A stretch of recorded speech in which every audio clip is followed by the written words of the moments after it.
Hello my friends, welcome to another video on this booktube channel.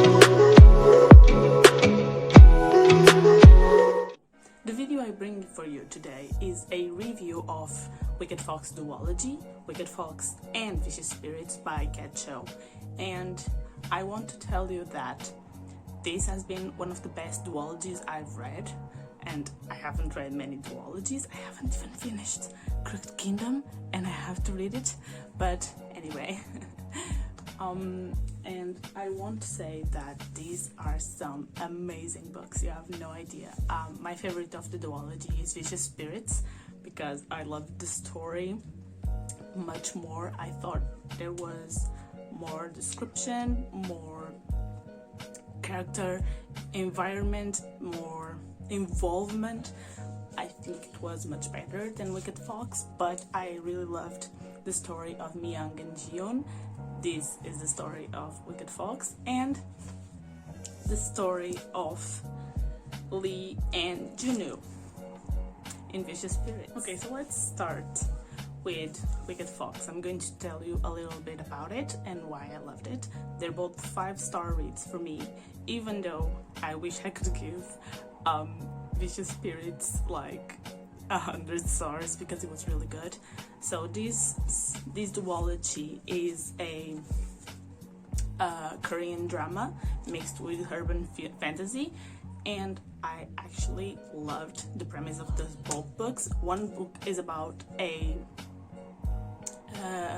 Gumyo, it's a 9-tailed fox in Korean, I'm pretty sure, and the other one is about a dokkaebi, that is a goblin in Korean. My god, in between the pages of these books there are other pages in darker colors that explain the legends of these words of Gumyo and dokkaebi, and I thought they were an excellent addition to the book because it helps us understand more the story, even though the Korean words were a bit difficult for me. I'm not gonna lie. As you know, I am Portuguese, so it's really difficult for me to read in other languages other than English and Spanish. That are other languages that I can speak and understand. But these were amazing. So Wicked Fox talks about Mi-young. It's a girl that has centuries of years, even though she looks 18 or 17, I'm not sure. And the story is that a Gumyo is a 9-tailed fox spirit that to survive she has to suck the human soul so she can remain immortal and never die. What happens in this book is that Mi-young doesn't suck any human soul, okay? She sucks the souls of murderers, criminals, everything that is bad to the society. She kills them, so she won't feel too bad about killing a human because she's been connecting with the humanity much more when she meets Ji-yoon, and it was a really scary meet because it wasn't a meet cute, okay? It was like he went to the forest in the night and he saw her fighting with a goblin, and he saw her for what she is, and even though she thought she would have to kill him or he would be scared, he wasn't. It only attracted him more to her, so it was so cute. For me it was a meet cute, even though it was really scary, but it is really good. And Yena is Mi-young's mother, and she doesn't approve of how much Mi-young is becoming human, and there are some parts in the book that actually scare me of how Yena can be brutal and cruel. God, it really is scary.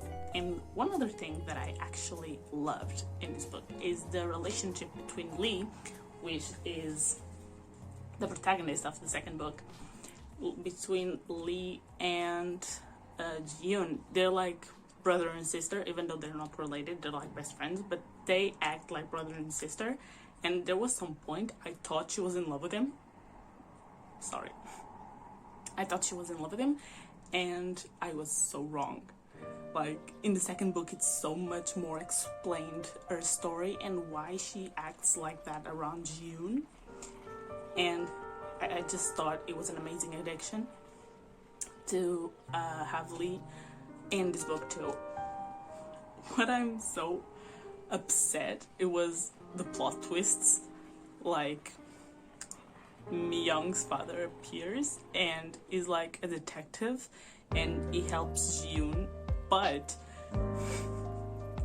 he helps June to get near to Mi-young, to get near to Yena, because they want to kill her.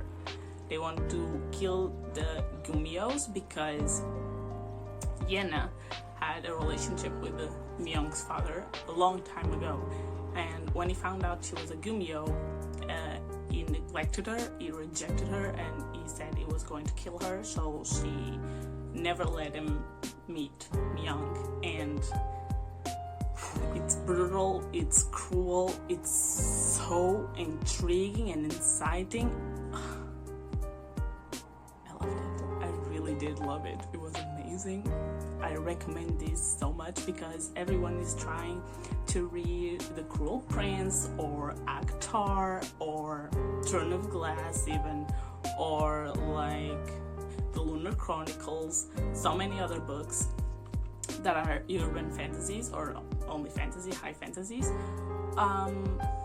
But I really recommend you to read this urban fantasy mixed with Korean drama. It will make you love fantasy in such a high level, so different from what you're used to read. You know, you're always, I mean, I've seen around Book Talk and Booktube and Bookstagram, everyone is reading stories about fairies and stories really about that. Even though I gotta say I love From and Ash the smut, but I really recommend you to read this, and you don't have to be like 18 to read this because there's no smut in here. There's just really cute parts and a bit scary parts, but I think you really love it. Now, about vicious spirits, I don't even know where to begin. In this book, this is a story about Lee, and she is the one I said she is best friend of Jiyeon, and in this book is introduced more deeply a character that is the Goblin. He is introduced in Wicked Fox, but this one explains his story much better and in much more depth, and his name is Juno, and he has lived centuries, and his story is like Mi-young's father. He's a goblin who imprisoned a Gumio because he was wrong with her when she assumed she was a Gumio. So she looked for someone to imprison his human body into the body of a goblin forever. That's so fucked up, I know. So he went after her and he imprisoned her soul into some kind of a vase, and he never talked about her anymore because he thought this matter was gone. He would be a goblin forever and she would be imprisoned forever. Boy, was he wrong. You have no idea what happened. So Juno meets Lee and they fall instantly in love, even though it's like an enemies to lovers story, because Lee hates Juno and Juno loves that she hates him because it turns him on and it makes him want her even more.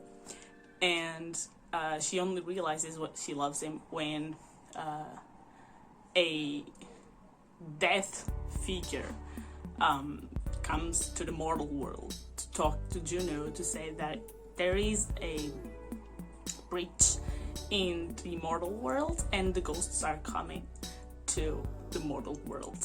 And what is this breach? Is Yena. Yana is dead, and she is holding a piece of Gumio with her, and Gumio, for her to live, has to see that piece again. So they went on a journey to close this bridge to get the piece so Gumio can live, and so the ghosts won't affect the human world. This is where Juno and Lee find out that the Gumio that he imprisoned was free, and she enters the body of June and controls him because she wants to kill Lee. Why, you ask? Because since Juno imprisoned her in a vase for eternity, she felt betrayed. So she wanted to take him. She wanted to take everything from him, starting with the thing that he loved the most. It was so fucked up. The ending got me in pieces. I cried like a fucking baby. And this one is so much better than the other one. Now that I think of it, I might give 4.5 stars to The Wicked Fox because I love this one much more. Just so good. The duology is perfect. I have nothing to point at this. It was just as good or even better than I thought it would be. As I said, it's Korean drama, and I am not very interested in Korean dramas, even though I have some friends that now told me that I should start seeing Korean dramas, and I started, I think it's called True Beauty. I think that's the one, and it's so cute. It's like Pride and Prejudice level of cute. Yeah.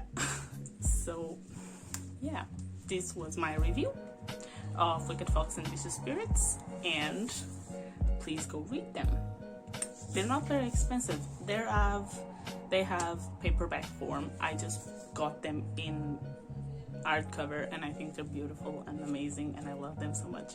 And I want to wish you a happy Valentine's Day, because this video will be out in Valentine's Day. Because this is romance story, and cat show prose is amazing. I just love this book so much. You have no idea. This was a fantastical version of mythical creatures and ghosts and the other world, the immortal world, mixed with mortal world, and it was like the dessert for the books. For like, you read a good romance and you read a good urban fantasy, and then you mix them, and that's what you get. You get Wicked Fox and Vicious Spirits. What else you need me to tell you? Just go read these babies. They're amazing, they're fantastic, they're phenomenal. Go, okay. So next week I will probably get a reading vlog going about these violent delights. I'm going to start in Saturday the 13th with Callie and Molly, and I am super excited to start that book because it's a Romeo and Juliet sort of fantasy retelling. You guys know how much I love Shakespeare, so yeah. Okay, so without anything else to say, I'm going to close this video. I hope you really liked it, and if you did, please leave a like and subscribe to this channel because it's really important for me. It means you actually like me and that I'm not a complete bored person. So thank you so much for watching, and I'll see you next week. Bye!